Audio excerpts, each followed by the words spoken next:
Well, I'm Pam Brown, and I'm with the Occupy Student Debt Campaign, as well as Strike Debt, which are both initiatives of Occupy Wall Street. We're speaking in September 2012. 4 years ago, a financial crisis exploded. What's happened since in terms of that crisis, and how does it relate to the student debt crisis that you're talking about today? Right. It's a great question, and thank you so much for having me on your show. In terms of what's happened subsequent to the catastrophe that happened about 4 years ago, we've really seen not very much of any government assistance for homeowners in particular.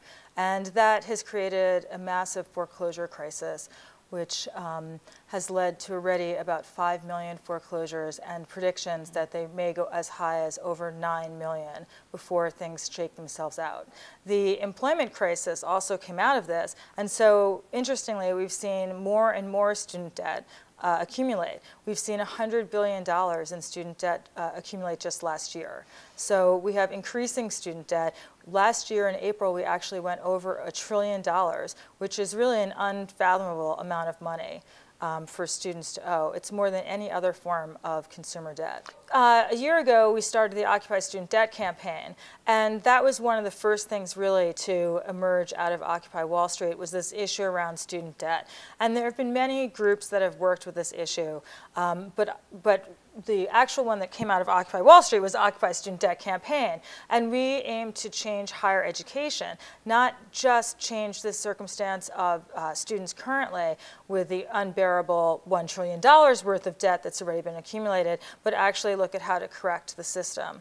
So over the last year, I think that we've done a great job actually at raising awareness, letting people know that there's a crisis. But there's a lot more work that we need to do in order to really change things. In an economy where we've got half of the jobs paying $34,000 or less, whether you've been to college or not, do you think college is still a good deal?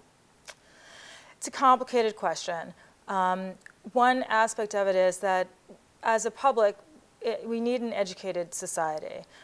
There are many people who would make the argument that you can't have a democracy without an educated populace. So it's not really about income, that you can't really value education that way.